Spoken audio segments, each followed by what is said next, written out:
tout de suite, j'ai eu envie de faire un film qui aurait ça pour titre, Bézanville.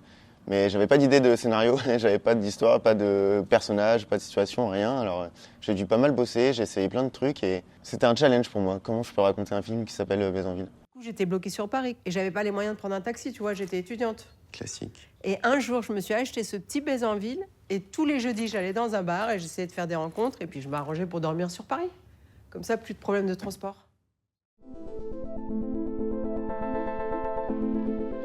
Quand on trouve un titre comme Bézanville, alors déjà, il faut trouver l'objet.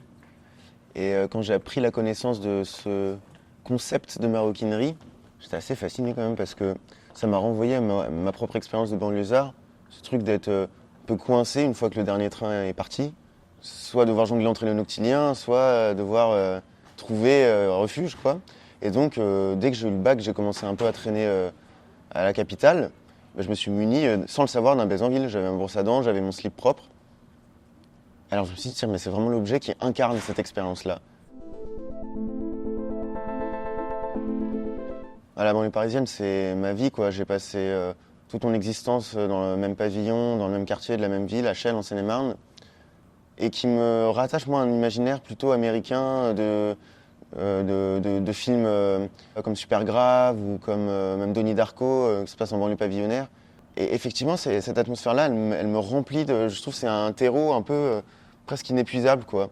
Parce que je trouve ça très drôle de faire croiser la comédie avec un autre genre dans Grand Paris, un peu avec la science-fiction, le film d'aventure. Ici, je reste plus au niveau de la comédie. Alors c'est plus dur parce que j'ai moins de leviers, j'ai moins d'outils. Je suis un peu plus face à moi-même. Je sais pas, les films des frères Cohen, par exemple, même Tarantino, j'aimerais bien les convoquer un peu ce genre de références-là et faire venir dans ces décors devant les pavillonnaires. Je trouve que croiser les genres, c'est très riche et ça ouvre plein de potentiels, plein d'histoires, plein de tons différents. En même temps, j'ai envie de rester moi-même, peut-être, de garder ce truc très tendre que j'ai pour les personnages en affrontant des problématiques sociales ou même politiques avec légèreté. Et moi, en ce moment, j'ai pas mal d'idées. Ouais, puis, quand un film se passe comme là, Bézanville, ça donne envie d'en faire d'autres, quoi.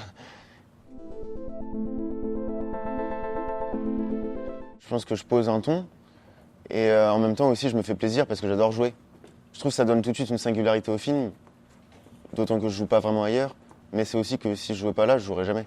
Je m'auto-emploie, quoi. Et j'espère un jour jouer dans d'autres films. J'ai eu la chance de jouer que dans des films géniaux pour l'instant, des courts-métrages, trop bien, et avec des gens que j'aime. Moi, je trouve que c'est bien d'avoir une marque de fabrique, je trouve ça intéressant.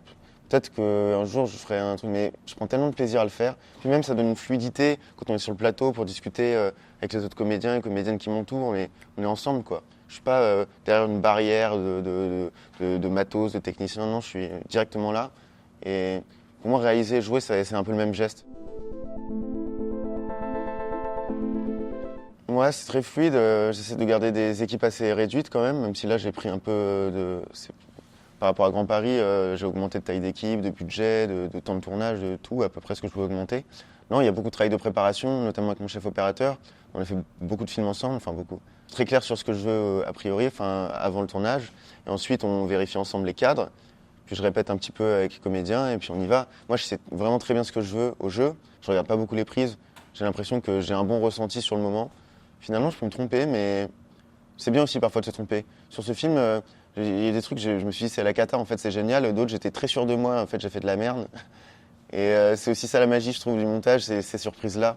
On dit souvent qu'on réécrit le film deux fois, donc au scénario, puis au tournage et enfin au montage. Et moi je suis totalement d'accord avec cette théorie. J'en ai plusieurs en fait. Non, William et moi, quand on est devant le premier truc qu'on attend à minuit 30, c'est le fourgon qui arrive et tout ça. C'est en fin de tournage, j'avais pas un très bon ressenti. Enfin, je trouvais ça bien, mais je disais, William et moi, quand même, on aurait pu mieux faire, on se connaît vachement et tout. Et en fait, quand j'ai vu la première version de montage, j'étais en mode, oh, mais putain, ça on voit trop, on est trop bien tous les deux, il y a un vrai truc, quoi. En fait, l'alchimie, je l'ai senti à l'écran, alors que sur le tournage, je me disais, ah, je suis pas trop dedans, ça le fait pas trop. C'est beau dans ce sens-là. Finalement, il n'y a pas de scène ratée, quoi. Enfin, en tout cas, elle n'est pas dans le film, du coup. Donc, je peux pas te dire l'inverse, tu vois. Je les aime pour des raisons assez précises, en fait, par rapport à mon ton et mon univers. Et en même temps, j'essaie de les emmener vers d'autres choses. Ils me surprennent toujours parce qu'ils sont extrêmement talentueux.